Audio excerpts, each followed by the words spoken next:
যে বিষয়টা আনা হয়েছে যে চাকরি থাকবে না, সেনাবাহিনীর প্রচলিত নিয়মে যেসব মামলাগুলি সেনাবাহিনী করতে পারে না, এই ধরনের অভিযোগ হলে তখন তাদের চাকরি থেকে বের করে দেওয়া হয়, অবসর দেওয়া হয়, কাউকে বরখাস্ত করা হয়, তারপর পুলিশকে সোপর্দ করে। এটাই হওয়ার কথা ছিল, এই আইনের দরকার ছিল না।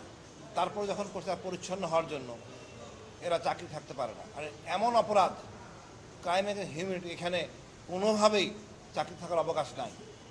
এখন আমার সবার কথা এক, আমারও কথা এক, ন্যায় বিচার ইনসাফ কায়েম হোক। সেনাবাহিনী অপরাধী না, সেনাবাহিনীর গুটি কয়েক অসৎ সদস্য, বিপদগামী সদস্য শেখ হাসিনার প্ররোচনায় এই অপকর্মগুলি করছে। আমাদের পরিষ্কার হতে হবে, শুধুমাত্র আওয়ামী লীগ এবং শেখ হাসিনার জন্য আজকে সেনাবাহিনীর কিছু গোটি সদস্য বিপদগামী হয়েছে। আমরা ইনসাফ চাই।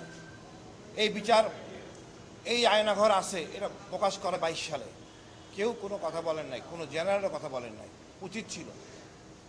আজকে আমরা বিচার পাচ্ছি, আল্লাহ কাছে, মহান আল্লাহ কাছে শুক্রিয়া। জেনারেল ওয়াকারকে ধন্যবাদ, উনি কোঅপারেট করছেন, ওনারা ইনসাফ চাচ্ছেন, আমরাও ইনসাফ চাই। তবে একটু কথা আছে আমার, স্বরাষ্ট্র উপদেষ্টা সাবজেক্ট সৃষ্টি করছেন, আমি এর বিপক্ষে। কোনো বৈষম্য চলবে না কারো সাথে। যে আইজিপি, মন্ত্রী, এমপি এবং অন্যান্য লোকেরা যদি কারাগারে থাকতে পারে, যে দেশের নিয়ম মতে কারাগারে থাকতে পারে, এনাদের একই জায়গায় থাকতে হবে। বৈষম্য করে বিচার হয় না, আমরা বৈষম্য চাই না। আমি তো মনে করি আয়নাঘরে রেখে এদের বিচার করা উচিত। তবে দেশের আইনের প্রতি শ্রদ্ধাশীল এই স্বরাষ্ট্র উপদেষ্টা আমাদের মধ্যে বিভেদ সৃষ্টি করে দিছে। আমি এর প্রচণ্ড ঘৃণা করি। উনি মানে কোন কাতারের মধ্যে পরে আমি জানি না। ওনাকে ডিভিশন দেওয়া হবে, অফিসারদের ডিভিশন নিয়ে থাকবেন। ওখানে কি আইজিপি নাই? তিনি নাকি আইজিপির ঊর্ধ্বে। আমি মানে হতাশ। আমাদের তাজুল ভাই বা আইসিটি চরম ভালো কাজ করছে, এটা প্রকাশ করা যাবে না।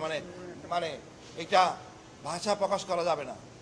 যেই সাহসিকতা, যে ভূমিকা, যে একটা সংশয় ছিল, এটা এন্ড হয়েছে। বাট আপনি কোনোভাবে ক্যান্টনমেন্টে রেখে কোনো তথ্য পাবেন না।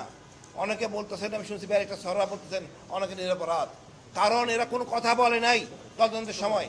এই অফিসারদেরকে জিজ্ঞেস করা হয়েছে, এরা কথা বলে নাই। এখন যদি ক্যান্টনমেন্টে থাকে একই কাজই করবে। আমি এর ঘোর বিরোধী। দরকার হলে পুরো তদন্ত হবে, বাট কারাগারে রেখে, ওই ক্যান্টনমেন্টের ভিতরে এসি রুমে রেখে কাটা চামিচ প্লেটে এটা রাখা কোনোভাবে সম্ভব না। বৈষম্য হলে আমরা ন্যায় বিচার পাবো না। দেশের যারাই সাথে জড়িত, ন্যায় বিচার করতে হবে। আমি চাই না ওই সৈনিক, এই ধরনের লোকদের হামেদা সার্জেন্ট হোক, অফিসার যারা মনে প্রাণে কাজটা করতে, তাদের বিচার হওয়া উচিত এবং দেশের প্রচলিত আইনি বিচার হবে। ধন্যবাদ স্যার। আমি একটা জিনিস পরিষ্কার করতে চাই যে আমি টেলিভিশনে অনেক তর্ক বিতর্ক দেখছি, ফেসবুকে দেখছি, এমনকি আমাদের কিছু কিছু সামরিক অফিসারও দেখছি যে তাদেরকে সেনা আইনে বিচার করার জন্য।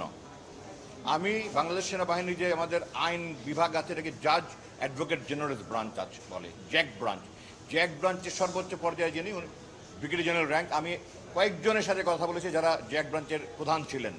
4টা আইন তারা করে অপরাধ করেছে, যেটা সেনাবাহিনীতে কোনো বিচার করার আইনই নাই। সুতরাং সেনা আইনে তাদের বিচার অন্যভাবে করতে পারে, এই 4টার জন্য করে নেই। 1 নম্বর, অপহরণ, সেনাবাহিনীতে অপহরণের কোনো আইন নেই। 2 নম্বর, অবৈধ অন্তরীণ রাখা, আনলফুল ডিটেনশন, কোনো আইন নেই। 3 নম্বর, ক্রাইম এগেনস্ট হিউম্যানিটি, কোনো আইন নাই। 4 নম্বর, ডিজিটাল সিকিউরিটি অ্যাক্ট। তো যে সমস্ত আইন সেনাবাহিনীতে নাই, ওগুলোর জন্য সে বাইরের অপরাধের সাথে সংযুক্ত, তাকে বাইরের কোর্টে করতে হবে। সুতরাং এগুলো ব্যাপারে সেনাবাহিনীতে আইন, কোনো রকমের কোনো আইন নেই। এটা নিয়ে অনেক টক শোতে দেখি আমি, ওনারা না জেনে কথা বলেন। আমি দুঃখ প্রকাশ করছি যে ওনারা না জানলে ওনাদের কথা না বলা উচিত। মানুষকে ওনারা বিভ্রান্ত করছেন, কিছু কিছু সেনা কর্মকর্তা অবসরপ্রাপ্ত তারাও করছেন।